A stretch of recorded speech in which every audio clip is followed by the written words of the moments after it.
Hello guys, welcome back to my channel Vigyan science academy, जहाँ पे हम लोग एमएचएस के सभी अपडेट के बारे में बात करते हैं।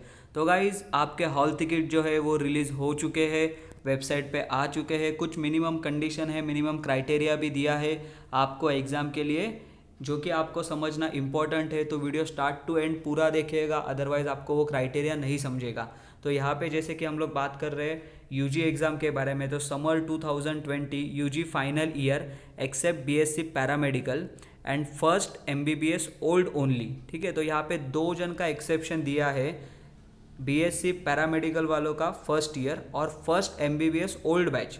ठीक है, तो आपको क्या करना है, आपका जो भी बैच है आपको इस वेबसाइट पे जाना है, एमयूएचएस के वेबसाइट पे। फिर एग्ज़ाम क्विक लिंक में जाके आपका हॉल टिकट डाउनलोड करना है। अगर कोई स्टूडेंट को डाउट है कि मेरा एग्ज़ाम होगा या नहीं, तो सिंपली ये प्रोसीजर फॉलो करो। अगर आपका हॉल टिकट वहाँ पे रिलीज़ हुआ होगा तो आपका एग्ज़ाम होगा। ये मैं एमबीबीएस वालों के बारे में बात कर रहा हूँ। The college are request to download and distribute the same to the concern student. तो कॉलेज को भी ये एक अथॉरिटी दिया है कि वो डाउनलोड करके स्टूडेंट को हॉल टिकट डिस्ट्रीब्यूट कर देना है। ठीक है, the theory centre shall carry out sitting arrangement as per summary. Sitting arrangement तो आपको दिखाया था कि कैसे सिटिंग अरेंजमेंट होगा वहाँ पे। फिर यहाँ पे दिया है internal assessment mark list for UG provisionally accepted by university. अभी जो आपका इंटरनल असेसमेंट का एग्ज़ाम हुआ था उसका मार्क्स ऑलरेडी सबमिटेड है एमयूएचएस के पास। ओके, लेकिन वो ड्यूली साइन होना चाहिए, उस पर 2 साइन होना रिक्वायर्ड है। फर्स्ट कंसर्न स्टूडेंट का, सेकेंड उस वहाँ का जो भी एचओडी होगा उसका। ठीक है, और डीन ऑफ कॉलेज। तो ये साइन वहाँ पे इम्पॉर्टेंट है।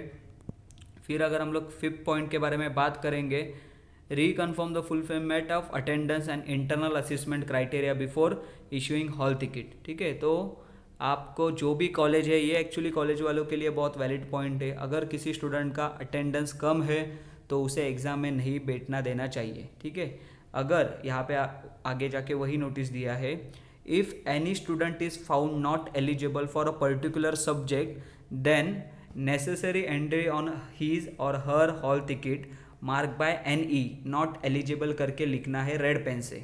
ओके, तो जो भी कॉलेज, ये अगर कोई कॉलेज वाला स्टाफ देख रहा होगा और कोई स्टूडेंट अगर एलिजिबल नहीं है तो उसके सामने आपको NE ऐसे लिखना है।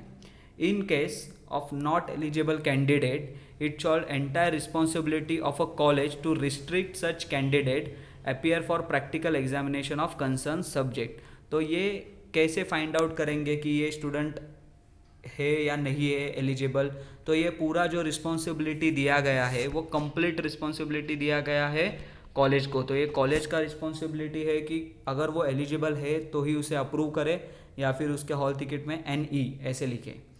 In case hall ticket issue not eligible student appear for examination serious consequence of such incident will be taken. अगर कोई स्टूडेंट ऐसा भी है जो कि एलिजिबल नहीं है किसी भी रीज़न से, अटेंडेंस या फिर उसके इंटरनल मार्क्स की वजह से, और अगर कॉलेज उसे एग्ज़ाम में बैठने देता है तो कॉलेज को उसका जो भी पेनल्टी है वो लगेगा और कॉलेज के ऊपर पूरा जो ब्लेम है वो चला जाएगा। नेम करेक्शन, ये भी एक इम्पॉर्टेंट पॉइंट है। बहुत सारे स्टूडेंट है जिन्होंने हॉल टिकट के ऊपर जिनका नेम रॉन्ग हुआ है या फिर कोई भी स्पेलिंग मिस्टेक हुआ है, तो ऐसे स्टूडेंट को क्या करना है, यहाँ पे दिया गया है guideline. If any correction is required, the same intimated with a attested copy, the hall ticket and attested photocopy of higher secondary passing। मतलब आपका HSC का जो भी पासिंग सर्टिफिकेट रहेगा उसको आपको देना है, लेकिन आपको अपना जो ओरिजिनल हॉल टिकट है वो सबमिट नहीं करना, आपको उसका कॉपी सबमिट करना है। The candidate who have not been granted eligibility by university. तो अगर कोई ऐसे कैंडिडेट है तो उसके लिए रुकेंगे, फिर उसका चेक होगा क्या उसमें कमी है या अटेंडेंस का कुछ प्रॉब्लम है या कोई भी जो भी इशू है वो चेक किया जाएगा। For UG medical faculty only. तो यहाँ पे कुछ इंपॉर्टेंट पॉइंट्स है जो कि आप समझिए, नर्सिंग के लिए भी इम्पोर्टेंट है। As per medical council of Indian regulation and university notification for 2006 dated, तो यहाँ पे student must be secure at least 35% of total mark fix for internal assessment in a particular subject in order to be eligible appear in final university exam for that subject. तो जो आपका internal assessment का exam हुआ उसमें minimum 35% marks अगर आपको है तो ही आप एलिजिबल होगे। अभी नर्सिंग स्टूडेंट के लिए भी एलिजिबिलिटी है थोड़ा अलग है। तो first basic BSc nursing, in order to eligible to appear in a university examination, student must secure minimum marks in internal assessment as per prescribed under। Okay, तो कैसे प्रिस्क्राइब यहाँ पे क्या किया गया है, इंट्रोडक्शन टू कंप्यूटर। तो यहाँ पे आपको 50 मार्क्स चाहिए, 50% चाहिए आपके aggregate, 50 marks out of 100 marks. Okay, तो ये आपका मिनिमम एलिजिबिलिटी क्राइटेरिया है। जितने भी नर्सिंग के फर्स्ट बेसिक बीएससी नर्सिंग के स्टूडेंट है उनके लिए इम्पोर्टेंट अनाउंसमेंट है, आपको इंटरनल असेसमेंट में 50 मार्क्स 50 मार्क्स आपको नेसेसरी है। सेकेंड, अगर हम लोग बात करेंगे इंग्लिश की, तो student must secure minimum 40% marks in English subject. तो मिनिमम स्टूडेंट को 40% मार्क्स चाहिए। नर्सिंग रिसर्च एंड स्टैटिस्टिक्स, यहाँ पे भी जैसे कि यहाँ पे लिखा है 50% मार्क्स उनको चाहिए।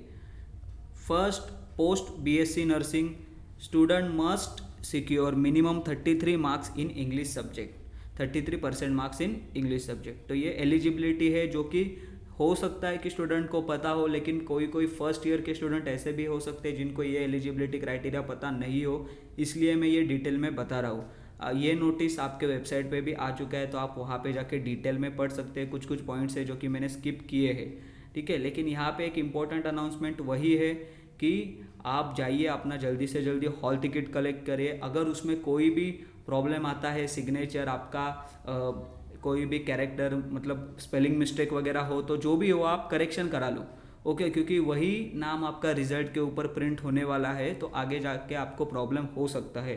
तो बीएससी नर्सिंग के स्टूडेंट का भी टाइम टेबल रिलीज़ हो चुका है, जो एमबीबीएस के बैच है उनका भी टाइम टेबल रिलीज़ हो चुका है। अभी किसी किसी को कन्फ्यूजन है सेकेंड ईयर और थर्ड ईयर के एग्ज़ाम के बारे में क्या, तो गाइज़ यहाँ पे जैसे कि कोई भी अपडेट नहीं है सेकेंड ईयर और थर्ड ईयर स्टूडेंट के लिए। जितने भी बीएचएमएस के स्टूडेंट है फर्स्ट ईयर के, उनका भी एग्ज़ाम अभी नहीं होगा। मतलब ऑफिशियल अपडेट तो ऐसा कोई भी नहीं है कि उनका एग्ज़ाम होने वाला है। जो भी एमबीबीएस के फ्रेश बैच है उनका एग्ज़ाम 25 सितंबर से होने वाला है, उसका टाइम टेबल उन्होंने रिलीज़ कर दिया है। तो आप चेक कीजिए आप कौन से बैच से हो, आपके लिए क्या अपडेट है। फॉर एन एग्जांपल मेडिकल में एमबीबीएस में ही 3-4 बैचेस है, एमबीबीएस के फर्स्ट ईयर में ही 2-3 बैचेस है। तो आप चेक कीजिए कि आप फ्रेश बैच से हो तो आपके लिए क्या अपडेट है। अगर आप 2015 के बैच से हो, 16 के बैच से हो, तो आपके लिए क्या अपडेट है, ठीक है। सब अपडेट सभी स्टूडेंट को एप्लीकेबल नहीं होता है, कोई कोई स्पेसिफिक अपडेट होते हैं। जैसे कि यहाँ पे है, ये जो अपडेट है वो UG final year except BSc paramedical, ठीक है, पैरामेडिकल वालों के लिए ये नहीं है। और फर्स्ट एमबीबीएस ओल्ड ओनली, तो ओल्ड सिलेबस वाले बैच के लिए ये अपडेट नहीं है। तो गाइज़ इस वीडियो में इतना ही। आपके हॉल टिकट रिलीज़ हो चुके हैं, जल्दी से जल्दी जाइए वेबसाइट पे, उन्हें कलेक्ट कीजिए। कोई भी इशू आता है तो वो सबमिट कीजिएगा, और इस वीडियो को जितना जल्दी हो सके अपने फ्रेंड्स के साथ शेयर कीजिए। Thanks for watching.